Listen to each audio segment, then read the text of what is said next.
Dans l'espace et dans ton cœur, une maquette venue d'ailleurs se transforme en robot géant, au biorobot multiplate, voilà.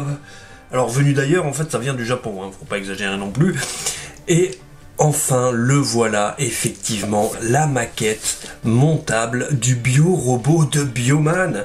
Hein, pour les plus vieux d'entre vous, vous vous souviendrez peut-être de Bioman, le premier Sentai à avoir eu du succès en France. Et pour les plus jeunes d'entre vous, eh bien, c'est grossièrement l'équivalent, l'ancêtre des Power Rangers.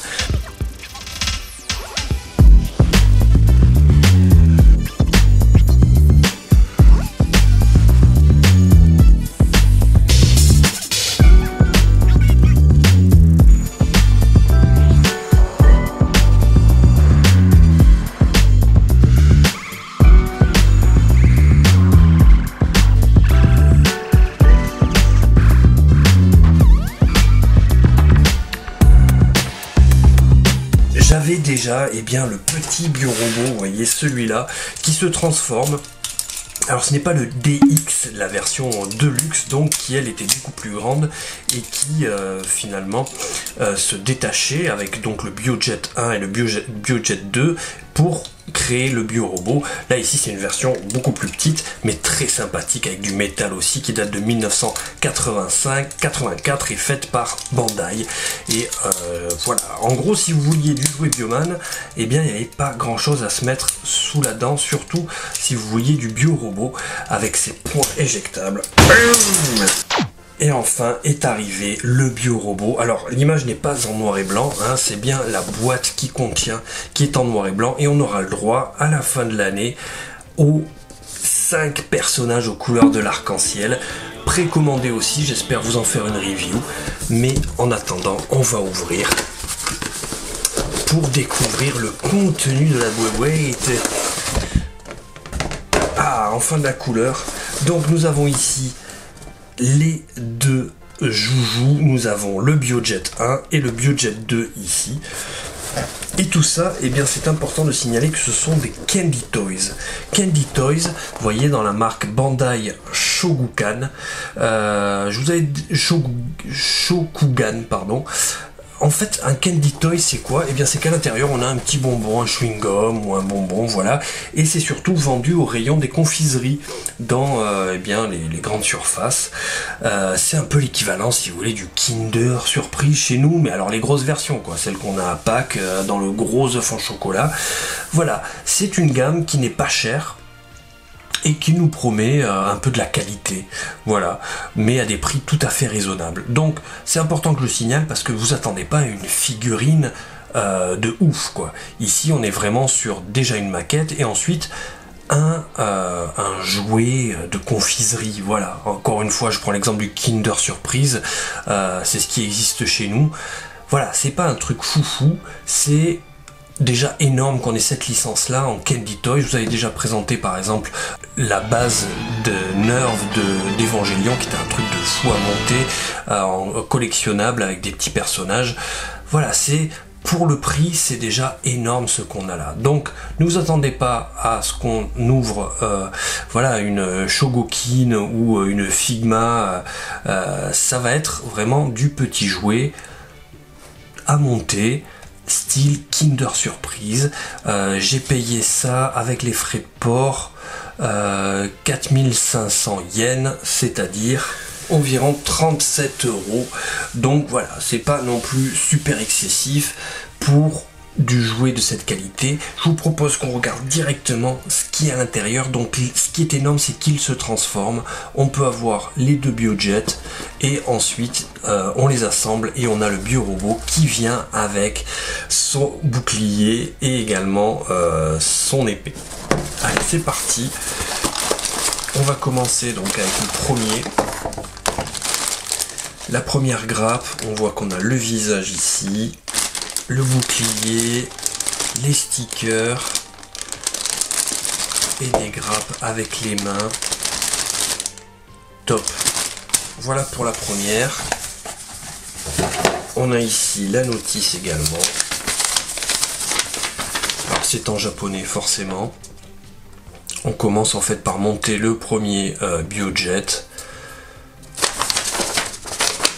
Et ensuite on nous explique comment le transformer. Donc comme dans la série, on ouvre, les deux points s'ouvrent pour venir insérer le second véhicule. Et là on a donc toute la partie haute du robot. Top. Et sur celui-là, on nous explique comment faire la transformation. Donc assembler les deux pour faire un seul et même robot. Ensuite, comment mettre l'épée, le bouclier, changer les points, mettre la salière et voilà, faire le verrouillage des jambes. Top, j'ai hâte de monter ça. On va voir ce qu'il y a dans la deuxième boîte. Donc le Biojet 2. Et à chaque fois, voilà le petit bonbon. Vous voyez, cette espèce de trèfle à 4 feuilles là. Et là donc on a toute la partie des jambes, l'épée, les stickers et les parties un peu silver quoi, un peu. Alors c'est plus du gris, gris métallisé que du vrai chrome. Mais bon, au cas où. Alors je vais quand même. Moi pour moi le chrome est pas trop mal.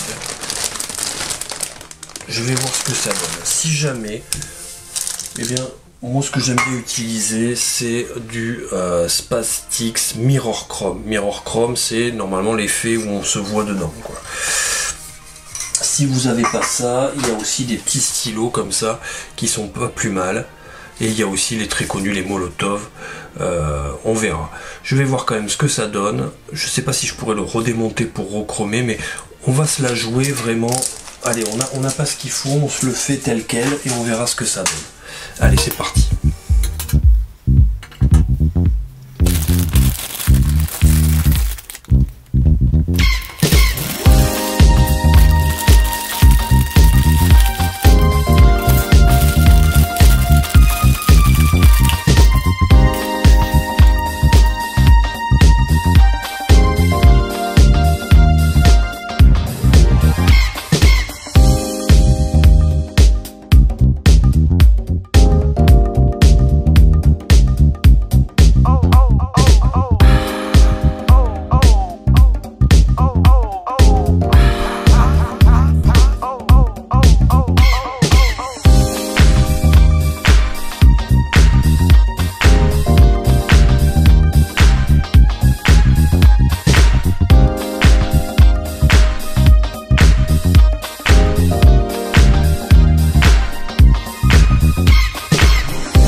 Voilà, j'en suis venu à bout de ce bio-robot. Ici, nous avons le Biojet 1 et le Biojet 2. Alors, on va commencer par le montage. Le montage, pas vraiment compliqué, à condition bien qu'on suive bien finalement la numérotation, parce que c'est vrai qu'à un moment, par exemple, j'ai voulu me dire allez, je vais reconnaître les pièces par rapport au dessin sans me fier aux lettres et aux numéros qui aident à reconnaître quelle pièce c'est sur la grappe. Erreur fatale, c'est-à-dire que des fois il y a certaines pièces qui sont faites pour aller à gauche et d'autres à droite, il suffit qu'on se plante et là on est là, casse-tête chinois, pourquoi est-ce qu'on n'y arrive pas? Bon, voilà, ça c'est c'est de ma faute, hein, mais je vous recommande vraiment de suivre la notice.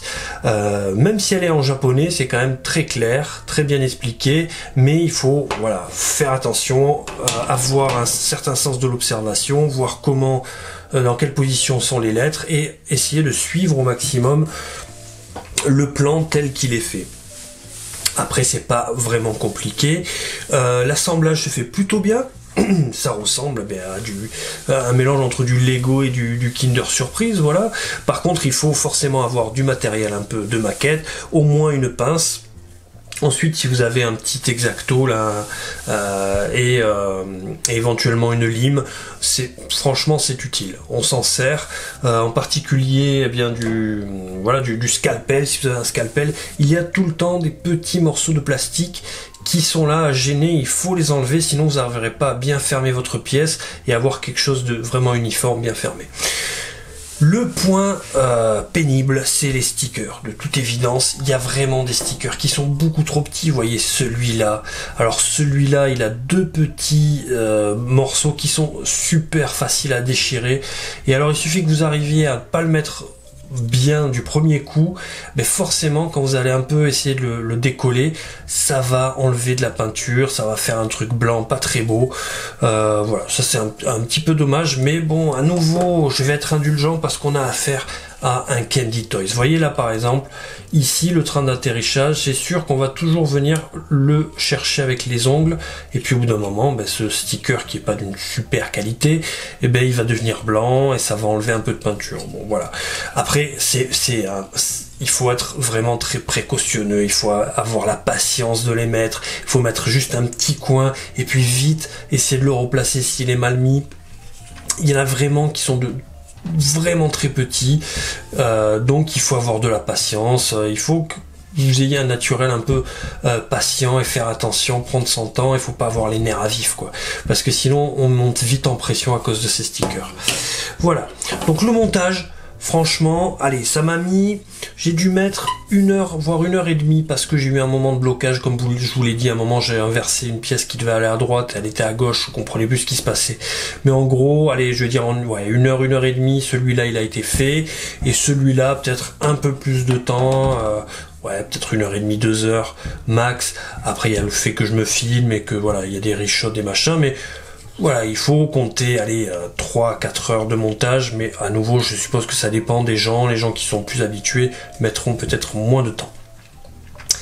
En tout cas, franchement la qualité du plastique est plutôt pas mal. On a affaire à nouveau à un jouet. Voilà, imaginez vous êtes à Pâques, vous achetez les gros œufs Kinder et vous avez un gros jouet dedans. On est un peu sur ce niveau-là, sauf que là on a les top licences, on est au Japon, donc ça parle beaucoup plus aux gens de ma génération. Donc ça c'est vraiment, si on faisait ça en France, des Kinder surprise, j'en boufferais tous les jours, autant vous le dire. Mais franchement pour le prix, à nouveau 35 €, on a affaire à quelque chose de top. Moi ce que j'aime c'est que ça reproduit finalement, vous voyez la transformation comme dans la série, les deux points qui rentrent ça. On avait ça que sur le DX, le côté les deux points qui rentrent. Sur mon autre version la plus petite, j'ai pas du tout ça, et ça j'ai apprécié qu'on retrouve tous les gimmicks en fait de la vraie transformation du bio-robot en biojet et vice versa dans le jouet. Le biojet, franchement, il fait le job. Donc on a les deux trains d'atterrissage. Ici aussi, donc là, il faut enlever cette partie et la remettre comme ceci, hop, pour qu'elle soit plus discrète. Et voilà notre joli petit biojet. Franchement, il est bien sympa. Pour le biojet 2, pareil, on a un train d'atterrissage ici qu'on rentre, et ici les deux trains d'atterrissage dessous. Et il a plutôt une bonne gueule, une fois que les stickers sont mis, c'est plutôt cool. Franchement, j'aime bien ces deux modes-là. Allez, ne perdons pas de temps, on va aller à l'essentiel, on va le transformer en robot. On enlève ici, ici on tire, et là on a dégagé les deux bras. Ensuite, la capuche, si je puis dire, on la met en arrière, et voilà notre haut du robot. Voilà. Ensuite ici vous avez deux petits espèces de tiges qu'il faut venir chercher avec les ongles. C'est pas super évident. Alors là, autant vous dire que si vous avez des knackis, des gros saucissons à la place des doigts, que ça soit pour coller les stickers, tout ça, franchement ça va être galère. Mais bon, une fois qu'on a ça, on est prêt. Là ici, on va tirer les pieds, comme ceci, et là on tire le pied. Ensuite, les jambes, on les détache, comme ça, et là on tire. Ensuite, ici, on va décaler ça, le baisser là, pour libérer en fait l'articulation qui est ici. Ça, on va le replier comme ça. On tourne, là on tourne, et on a notre première jambe. Et là, hop, et on tourne la jambe. Et là, on retourne le tout, comme ceci. Hop, on rentre là. On rentre là. Et ensuite, vous voyez les deux trous qui sont là, on vient mettre à l'intérieur.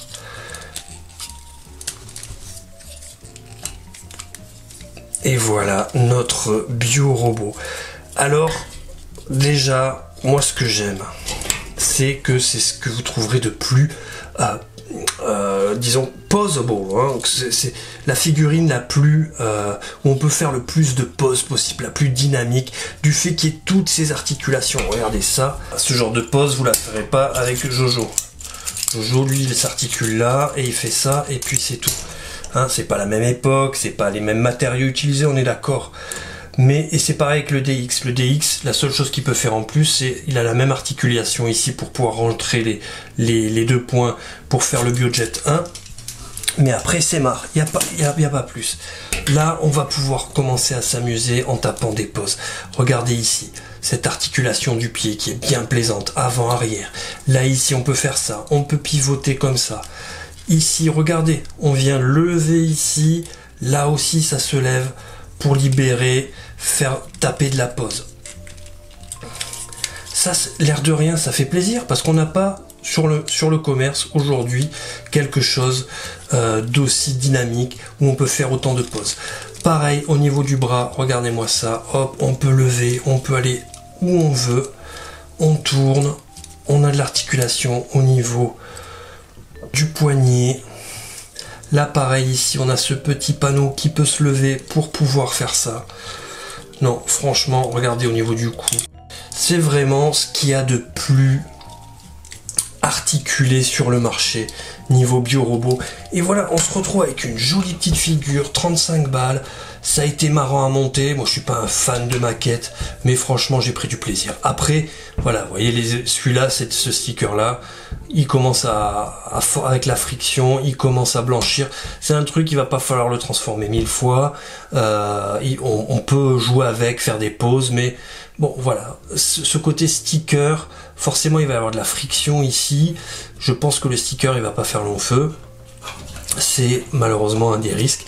Mais à part ça, franchement, c'est un joli petit objet. Il vient avec des access, vous l'avez vu pendant le montage. Il vient avec son bouclier.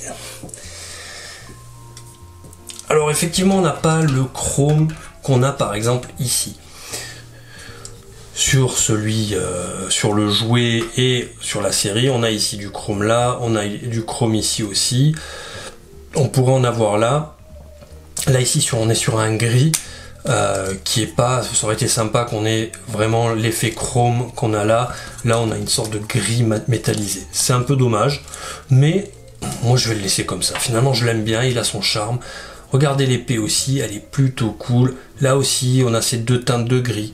Bon. Franchement, regardez-moi ça. On peut taper de la pose à donf avec les armes qui vont bien. Regardez ça, on peut faire des trucs super dynamiques. Et ça, faire ça avec un bio-robot, ben c'est le kiff. Alors peut-être ça va donner des idées et on aura peut-être une version d'ici Shogokin qui sortira et on pourra taper des poses avec un bio-robot en métal, j'espère. Mais en tout cas, pour le moment, c'est ce qu'il y a de plus articulé et de mieux. On a une articulation au niveau du bassin aussi. Vous voyez, c'est vraiment super agréable. On va en profiter pour changer la main. On a une main un peu ouverte comme ça. Ça aussi, c'est cool. Voilà. Et enfin, on a cette espèce de salière. Alors, j'ai pas de mémoire de cette arme-là. Alors, c'est soit des missiles qui sortent de là, ou je ne sais pas. Mais en tout cas, bon, ben voilà, c'est cool aussi. Il peut épicer ses plats comme il le veut. Donc, écoutez, plutôt content. J'étais aussi content de finir le montage parce que, bon, j'ai franchement passé 3 heures à faire ça. Il faut aimer, quoi. Il faut aimer. Moi, j'ai passé, il y a eu des bons moments, il y a eu des moments un peu de tension parce que, mais c'était entièrement de ma faute à nouveau.